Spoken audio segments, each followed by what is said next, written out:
Disclaimer. இந்த video எந்த loan app, bank அல்லது ஃபினான்ஷியல் சர்வீஸையும் ப்ரமோஷன் செய்யவில்லை. இது கல்வி மற்றும் பொது தகவல் நோக்கத்திற்காக மட்டும். வணக்கம் நண்பர்களே, வெல்கம் டு விடி தமிழ். நான் உங்கள் விஸ்வநாதன். அதாவது எனக்கு இன்னைக்கு என்னுடைய மொபைல்ல டக்குன்னு மெசேஜ், நிறைய மெசேஜ் டக்குன்னு வந்துகிட்டே இருக்கு. என்னடா அப்படின்னு அந்த மெசேஜை ஓபன் பண்ணி பார்த்த உடனே டக்குன்னு வந்துட்டு என்னுடைய மைண்ட்ல, நான் இந்த ஃபீல்டில் இருக்கிறேன் இல்லைங்களா, அந்த ஃபினான்ஷியல் ஃபீல்டில் இருக்கிறேன் இல்லைங்களா, அதுல நான் சந்திச்ச 2 பேர் என்னுடைய மைண்டுக்கு ஞாபகம் வந்தாங்க. என்ன அந்த 2 பேர், யார் அந்த 2 பேர், என்ன பண்ணாங்க, எதனால 8 வருஷத்துக்கு முன்னாடி நடந்தது எதுக்கு எனக்கு இப்ப ஞாபகம் வருது, அந்த 2 மெசேஜ்ல என்னதான் வந்திருக்கு அப்படின்றதுதான் இந்த ஒரு வீடியோ. ஸோ இந்த வீடியோ முழுமையா பாருங்க. இது ஃபினான்ஷியல் அட்வைஸ் அப்படின்றது கிடையாது. இது முழுக்க எஜுகேஷனுக்காக எனக்கு என்னுடைய லைஃப்ல நடந்த விஷயத்தை நான் உங்ககிட்ட பகிர்ந்துக்கிறேன், அவ்வளவுதான். ஓகே, அதாவது நம்ம எல்லாருக்குமே தெரியும் நமக்கு ஒரு பணம் அப்படின்றது தேவைன்னு. அதுலயும் குறிப்பா நிறைய பேர் அந்த பண தேவையை பூர்த்தி செஞ்சுக்கிறதுக்காக லோன் அப்படின்றது எடுக்கிறாங்க. இந்த ஃபீல்டு எனக்கு எதர்ச்சியா எனக்கு வந்துச்சுங்க. அதாவது நான் சும்மா வேற ஒரு வேலைக்கு போயிருந்தேன், அதுல எனக்கு இந்த ஃபீல்டு அப்படின்றது கிளிக் ஆச்சு. மொபைல் வாங்கியிருந்தேன், அதை கட்ட முடியாம போச்சு. வசூல் பண்ண ஒருத்தர் வந்தாரு, அப்புறம் அவர்கிட்ட பேசினேன். அவரு வந்துட்டு எனக்கு இந்த வேலை இல்லைன்னு சொன்ன உடனே ஏன் கட்டலன்னு கேட்டாரு.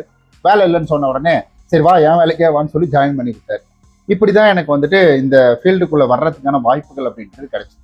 சரி, என்னை பத்தி நான் அப்புறமா பேசுறேன். இதுல நான் ஒரு வீட்டுக்கு கலெக்ஷனுக்காக போறேன் 8 வருஷத்துக்கு முன்னாடி வச்சுக்கோங்களேன். அந்த வீட்டுக்கு கலெக்ஷனுக்காக போகும் பொழுது அங்க இருக்கக்கூடிய ஒரு வயசானவர் உட்கார்ந்து இருக்கிறாரு. அவரை பார்க்கும் வயசானவர், ரொம்ப வயசானவர்ல, ஒரு 50 வயசு இருக்குன்னு வச்சுக்கோங்களேன். அப்ப வந்து 40-50 வயசு இருக்கும். பட் இப்பெல்லாம் 60 வயசு கிட்ட விட்டுருப்பாரு. அவர் உட்காந்துட்டு இருக்காரு. அவர்கிட்ட நான் போய் பேசுறேன். இந்த மாதிரி வந்துட்டு, சார் இந்த மாதிரி இந்த பேங்க்ல இருந்து நான் வந்திருக்கிறேன், இன்னும் நீங்க லோன் எடுத்ததை கட்டாம இருக்கிறீங்க, எனக்கு கொஞ்சம் அந்த பேமெண்ட்டை கொஞ்சம் கட்டி விடுங்க சார் அப்படின்னு வந்துட்டு அப்படின்னு சொன்ன உடனே அவர் என்ன சொன்னார்னா, இல்ல சார் எனக்கு இன்னைக்கு ஆகும் நாளைக்கு ஆகும் அப்படின்னு சொல்லி என்னை வந்து அனுப்பிட்டார். நானும் போயிட்டேன். நான் போனதுக்கு அப்புறம் திரும்பவும் வந்துட்டு அவர் சொன்ன டேட்டுக்கு வரேன். சொன்ன டேட்டுக்கு வந்தோடனே மறுபடியும் என்ன பண்ணாருன்னா, இல்ல சார் இன்னைக்கு ஆகும் சார், நாளைக்கு ஆகும் சார், கொஞ்சம் பைதாபமா சொன்னாரு. நானும் வந்து மறுபடியும் போயிடுறேன். இப்படியே 3-4 நாளா போயிட்டு இருக்கக்குள்ள என் மேனேஜர் வந்துட்டு என்னை கூப்பிட்டு, நீ என்ன பண்ற, நீ போற வர காசு வாங்கிட்டு வர மாட்டேன்ற, என்ன பண்ற, இந்த மாதிரிலாம் வேலை செஞ்சா கிளம்பி போயிட்டே அப்படின்னு. என்ன வேலை செஞ்சுட்டு இருக்கிற நீ, அவர் சொன்ன டைமுக்கு தானே போற, அப்புறம் அவர் சொன்ன டைமுக்கு போகல காசு வாங்கிட்டு என்ன அர்த்தம் அப்படின்னு வந்து கேட்க நல்லா திட்டி விட்டார். பட் எனக்கு தெரியும் நான் இதே கோவத்தாங்கப்பா போய் காட்ட மாட்டேன். ஏன்னா அது தேவையில்லை. இந்த ஆள் என்ன திட்டுறான்னா, அது நான் இங்க வேலை செய்யறேன்னு திட்டுறான், லோன் வாங்கினவங்களே திட்டுறான் அப்படின்னு சொல்லிட்டு நான் போய் வந்து, சார் ரொம்ப கேவலமா என் மேனேஜர் நான் திட்டுறாரு, கொஞ்சம் ஏன்னு என்ன கட்ட முடியலன்னு சொல்லிடுங்க சார் அப்படின்னு. முடியல அப்படின்ட்டாரு. எனக்கு ஒண்ணுமே புரியல. என்னடா இவ்வளவு நாள் 5-6 நாள் அலைய வச்சுட்டு அதுக்கப்புறம் முடியலன்றாரு, இதை போய் அவங்ககிட்ட சொன்னா அவங்க வேற நம்மளே திட்டுவாரு அப்படின்னு சொல்லிட்டு புலம்பிக்கிட்டே இருந்தேன். அப்புறமேட்டுக்கு தான் வந்துட்டு, சார் இப்படி வந்துட்டு ஒரு மேல பதில் சொல்லாதீங்க சார், என்னன்னு சொல்லுங்க, என்னன்னு தெரிஞ்சாதான் நான் உள்ளெல்லாம் போய் ஏதாவது சொல்ல முடியும், இந்த மாதிரி இருக்கு அந்த மாதிரி எடுத்து சொல்ல முடியும் அப்படின்னு வந்து சொன்னேன். சொன்ன உடனே அவர் வந்துட்டு, சரி வாப்பா உட்கார் அப்படின்னு வந்து சொன்னார். உட்காருன்னா உடனே நான் உட்கார்ந்தேன். என்னை மன்னிச்சிருங்க இவ்வளவு தூரம் உங்களை அலைய வச்சதுக்கு, என்னால நீங்க இவ்வளவு தூரம் அலையறீங்க அப்படின்றது எனக்கு கஷ்டமா தான் இருக்கு அப்படின்னு சொல்லிட்டு அவர் உட்காந்து பேசிட்டு இருக்காரு. பேசிட்டு இருக்கும்பொழுது வந்துட்டு, இல்லப்பா நான் வந்துட்டு கொஞ்சம் வருஷத்துக்கு முன்னாடி நல்லா சம்பாரிச்சுக்கிட்டு தான் இருந்தேன், நல்லா சம்பாரிச்சேன், நிறைய வருமானம் அப்படின்றது வந்தது. நான் 4 பேத்துக்கு சம்பளம் கொடுத்து வேலைக்கு வச்சுக்கிட்டு இருந்தேன், 4 பேத்துக்கு 30-40 ரூபாய் சம்பளம் கொடுத்து நான் வேலைக்கு வச்சுட்டு இருந்தேன், அந்த அளவுக்கு எனக்கு வருமானம் வந்துச்சு. ஸோ இப்ப எனக்கு இந்த நிலைமை அப்படின்றது நாங்களே இது வரைக்கும் எதிர்பார்க்கல அப்படின்னு வந்து சொன்னார். ஏன் சார் என்ன ஆச்சு அப்படின்னு வந்து கேட்டேன். அப்படி கேட்கும் பொழுது அவர் என்ன சொன்னார்னா, இது போல வந்துட்டு எனக்கு திடீர்னு ஒரு நாள் குளிர் காய்ச்சல் வர்ற மாதிரி ஆச்சு, உடம்பு சரியில்லாம போச்சு, போய் படுத்தேன். அதுல இருந்து பாத்தீங்கன்னா இப்போ வரைக்கும் எனக்கு என்ன நடந்ததுன்னு எனக்கு தெரியல. அதுக்கப்புறம் மஞ்ச காமாலன்ட்டாங்க, எனக்கு ஒண்ணுமே புரியல. எங்க வீட்லயும் இதை பத்தி அவங்களுக்கு தெரியல. உடம்பு சரியில்லை, உள்ள வேற ஏதோ இன்னும் வந்துட்டு கிட்னியில பிரச்சனை இருக்குன்னு வந்து சொல்றாங்க. என்னன்னே எனக்கு தெரியலப்பா. அப்ப என்ன ஆச்சுன்னா, என்கிட்ட இருக்கிற சேமிப்பு எல்லாத்தையுமே நான் எடுத்து போட்டு எல்லா கடனையும் கட்டி, அதாவது ஹாஸ்பிட்டலு அலையிறது தெரியறது எல்லாத்தையுமே வந்துட்டு அவர் வந்து பேமெண்ட் பண்ணிட்டார். Hospital charges, bed charges, so இந்த மாதிரி நிறைய. ஏன்னா ஆரம்பத்துல இவருக்கு காசு நிறைய வரும். இவர் என்ன பண்ணியிருக்கிறாருன்னா, இவர் நேரா அந்த பைசாவெல்லாம் எடுத்துட்டு போயிட்டு வந்து பெரிய ஒரு ஹாஸ்பிட்டல்ல போய் ஜாயின் பண்ணியிருக்காரு. அங்க போய் ஜாயின் பண்ணி அவர் வந்துட்டு ஃபுல்லா அந்த இடத்துல வந்து என்ன பண்றாருன்னா எல்லாத்தையும் சரி பண்ணிட்டு வராரு. மறுபடியும் வந்து கொஞ்ச நாள்ல வந்து கிட்னி பிரச்சனை அப்படின்ற மாதிரி, இதை சொல்ல நான் டாக்டர் இல்ல, அவர் சொன்னதை நான் சொல்றேன் நானு, இந்த பிரச்சனை அப்படின்னு சொல்லி. இப்படி தொடர்ந்து 2-3 இது வந்த உடனே அவர் என்ன பண்றாருன்னா, இருக்கிற பிசினஸ பார்க்க முடியல.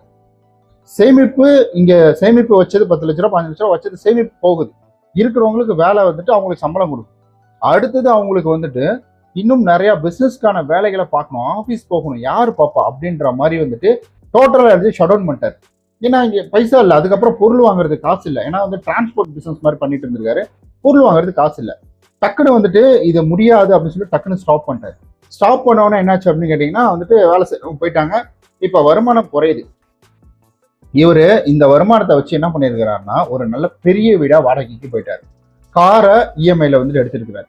இவ்வளவும் பண்ணிட்டாரு. இப்போ வந்துட்டு இந்த ஹாஸ்பிட்டல் செலவு தானே முதல்ல நம்ம பார்க்கணும். அப்ப என்ன பண்றாருன்னா இன்னும் வந்து பைசா இல்லை அப்படின்றதால இஎம்ஐல இருக்கிற காரை ஒன்றும் பண்ண முடியாது, வீட்டையும் எதுவும் பண்ண முடியாது. நகையும் பெருசா இல்லை, ஏன்னா ஹாஸ்பிட்டல் செலவுக்கு நிறைய நகை வச்சுட்டாரு. அப்ப என்ன பண்றாருன்னா வந்துட்டு ஒரு லோன் கான்செப்டுக்குள்ள போறாரு. ஏன்னா அப்ப இவருக்கு நல்ல சம்பளம் நல்ல ஒரு இதுல இருந்ததுனால லோன் கான்செப்டுக்குள்ள போறாரு. அதுக்குள்ள போய் இவர் லோனை எடுத்து அந்த லோன் மூலியமா தான் இப்ப நான் வந்திருக்கிறேன். ஸோ இதெல்லாம் சொல்லி முடிச்சு வந்துட்டு அமைதியா ஒரு இடத்துல வந்து உட்கார்ந்தாரு. அப்பதான் நான் சொன்னேன், இவ்வளோ பிரச்சனை இருக்குன்னா முதல்ல சொல்லியிருந்தா நான் ஏதாவது பண்ணியிருப்பேன் சார், உள்ள பேசியிருப்பேன். அதுக்கப்புறம் அவர் காரு அப்புறம் அந்த வீட்டு ஹவுஸ் ஓனர்லாம் எப்படியோ சமாளிச்சு இருந்துட்டு இருக்காரு. காரை வந்துட்டு எடுத்துட்டு போயிட்டாங்க. ஸோ இப்படி வந்துட்டு அவர் என்கிட்ட சொல்லி ரொம்ப வருத்தப்பட்டார். அதுக்கப்புறம் வந்துட்டு ஸோ நான் இன்னொரு கஸ்டமர் பார்க்க போறேன். அவர் என்ன பண்ணாருன்னா இவர் மாதிரி கொஞ்சம் வந்துட்டு எங்கா இருக்கிறாரு, ஒரு 30-35 வயசு இருக்கும் அவருக்கு. அவர்கிட்ட நான் பேசுறேன். நான் அவர்கிட்ட பேசும் பொழுது அவருக்கும் இந்த மாதிரி லோன் கட்ட முடியாத ஒரு சூழ்நிலை. அவரை இன்னைக்கு போயிட்டு நாளைக்கு வா, நாளைக்கு போயிட்டு நாளைக்கு வா, இந்த மாதிரி ஒரு 4 நாள் இழுத்து அடிக்கிறாரு. அதே மாதிரி நான் திட்டு வாங்குறேன். திட்டு வாங்கினதுக்கு அப்புறம் வந்துட்டு அந்த பர்சன் வந்து சொன்ன டேட்ல வந்து அந்த டேட்ல ஒரு 2 நாள் 3 நாள் இழுத்து அடிச்சுட்டு அந்த டேட்ல எனக்கு காசு கொடுத்தாரு. காசு கொடுத்தனே, சார் என்னை எதுக்கு சார் இப்படி இழுத்து அடிச்சிங்க, அப்பயே கொடுத்துருந்தீங்கன்னா ஒரு வேலை முடிஞ்சிருக்குமா, நான் வேற திட்டு வாங்குறேன் சார், அடுத்த டைம் கொஞ்சம் பார்த்து பண்ணி விடுங்க அப்படின்னு மாதிரி சொன்னேன். அப்போ வந்துட்டு அவர் ஒரு விஷயம் என்கிட்ட சொன்னார். அதாவது ஒன்றும் இல்லைப்பா, அந்த கிளைமுக்காக லேட் ஆயிடுச்சு, இல்லைன்னா முன்னே நான் உங்களுக்கு காசு கொடுத்துட்டு இருப்பேன், பைசாலாம் இருக்குதுப்பா, அந்த கிளைம் வர்றதுக்கு லேட் ஆயிடுச்சு, இல்லைன்னா அது வந்து நான் வெயிட் பண்ணிட்டு இருக்கணும், இல்லை அந்த காசு கொடுக்க மாட்டாங்க அப்படின்ற மாதிரி தான் அந்த வார்த்தையை சொன்னேன். ஏன்னா இடையில எனக்கு ஏதாவது செலவு வந்துச்சுன்னா நான் இதை வச்சு தான் பயன்படுத்திக்கணும் அப்படின்றதுனாலப்பா காசெல்லாம் இருந்தது அப்படின்னாரு. பார்த்தா பெரிய பணக்கார வீடுலாம், இவர் மாதிரி பெரிய வீடுலாம் கிடையாது, சும்மா நார்மல் குடிசை வீடு தான். ஸோ அந்த இடத்துல செங்கல்பட்டு சைடில் அவர் இது டீட்டெயில் சொல்லக்கூடாது, அந்த மாதிரி அந்த இடத்துல வந்துட்டு இருக்கிறாரு. அப்படி இருக்கக்கூடிய வந்துட்டு அவரு, நான் கேட்டேன் என்ன கிளைம் சார், என்ன சார் ஆஃபீஸ்ல இருந்து ஏதாவது காசு கொடுக்குறாங்களா அப்படின்னு கேட்டேன். அப்படி சொல்லும்போது தான் அவர் சொன்னாரு, இல்லப்பா எனக்கு உடம்பு சரியில்லை, ஒரு ஆக்சிடென்ட் ஒன்று ஆச்சு, நான் வந்துட்டு இன்சூரன்ஸ் போட்டிருந்தேன், அந்த இன்சூரன்ஸ்ல வந்துட்டு பாத்தீங்கன்னா எல்லாத்தையும் கிளைம் பண்ணிட்டாங்க, அதை கிளைம் பண்ணி அந்த காசு எனக்கு வர்றதுக்கு, என் வண்டி வேற இதுவாகி போச்சு, அந்த வண்டி காசு வந்துட்டு வர்றதுக்கு இது எல்லாமே கொஞ்சம் லேட் ஆயிடுச்சுப்பா, அவ்வளவுதான். ஏன்னா அங்க சிஎஸ்ஆர் காப்பி கொடுக்கறது, போலீஸ் ஸ்டேஷன் போறது, இதெல்லாம் கொஞ்சம் டிலே ஆயிடுச்சு. நல்லவேளை எனக்கு எதுவும் இல்லை, லைட்டா கால் அடி, ஆப்ரேஷன் மட்டும் பண்ணோம், அதுக்கு வந்து ஒரு 5-6 லட்ச ரூபா செலவாச்சு, அதெல்லாம் இன்சூரன்ஸ்ல கிளைம் பண்ணி வச்சுப்பா, நான் போட்டுட்டேன், அவங்க வந்துட்டு கொடுத்துருவாங்க அப்படின்னு சொல்லிட்டு அந்த காசு வந்துருச்சு அவருக்கு. அப்பதான் நான் யோசிச்சேன், இங்க என்னடானா ஆக்சிடென்ட் ஆனதுல ஒருத்தர் வந்துட்டு ஃபுல்லா கடங்காரன் ஆயிட்டாரு. அதாவது ஆக்சிடென்ட் உடம்பு சொல்ல, அதுவும் ஒரு ஆக்சிடென்ட் மாதிரி தானே திடீர்னு நடக்கிறது. இங்க என்னடானா ஒருத்தருக்கு ஆக்சிடென்ட் ஆச்சு, அவரு எந்த ஸ்ட்ரகிளும் இல்லாம வெயிட் பண்ணி அந்த டைம்ல பணத்தை கொடுக்குறாரு. இரண்டாவதுன்னு ஆச்சரியமா போச்சு. அப்புறமேட்டுக்கு தான் இன்சூரன்ஸை பத்தி அவர் என்கிட்ட அந்த டைம்ல எனக்கு எக்ஸ்பிளனேஷன் கொடுத்தாரு. அதாவது நம்ம எதுக்காகவும் கடன் வாங்க மாட்டோம்ப்பா, உடம்புக்கு ஒண்ணுன்னா நம்ம கடன் வாங்கிடுவோம். நீங்களே யோசிச்சு பாருங்க, உங்க வீட்டுல யாரோ முக்கியமான ஒருத்தவங்க இருக்கிறாங்க, அவங்களுக்கு திடீர்னு உடம்பு சொல்ல நீங்க என்ன பண்ணுவீங்க? ஏங்க 10 லட்ச ரூபா கொடுத்தாங்க, இந்த உயிரை காப்பாற்ற முடியும்னா எங்கேயாவது ஒரு இடத்துல ரெடி பண்ண ட்ரை பண்ணுவீங்கல்ல. அதை தான்பா நானும் பண்ணேன். அதனாலதான் நான் யோசிச்சு இந்த மாதிரி எல்லாம் நடக்கவும், நடந்ததுன்னா நம்ம சேஃப் ஆயிடணும் அப்படின்றதுக்காக இதை பண்ணேன் அப்படின்னு சொல்லிட்டு. சரி ஓகே, எனக்கு என்ன மெசேஜ் வந்துச்சுன்னா மேல சைட்ல பாருங்களேன், இந்த மெசேஜ் தான் எனக்கு வந்துச்சு. ரிங் அப்ளிகேஷன்ல இருந்து எனக்கு இந்த மெசேஜ் தொடர்ந்து வந்துகிட்டே இருக்குது. இந்த இன்சூரன்ஸை பற்றி நான் ஆல்ரெடி இன்சூரன்ஸ் போடணும்னு தாங்க இருக்கிறேன். எனக்கு வந்துட்டு ஆக்சுவலி நான் காருக்கு இன்சூரன்ஸ் போடும்போதே அது எனக்கும் சேர்த்து வந்து அவங்க போட்டுட்டாங்க, அதுல கிளைம் வந்துடும் அதுல.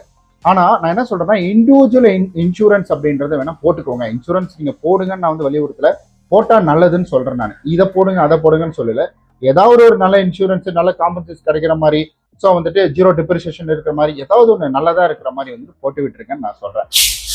ஏன்னா அப்பயே வந்துட்டு அந்த நபரை இன்சூரன்ஸ் போட்டிருந்தாருன்னா அந்த சாரு இந்நேரம் அவருக்கு நிறைய ஒரு 10 லட்சம் 15 லட்சம் இழந்தது அப்படின்றது வந்துட்டு போயிருக்காரு.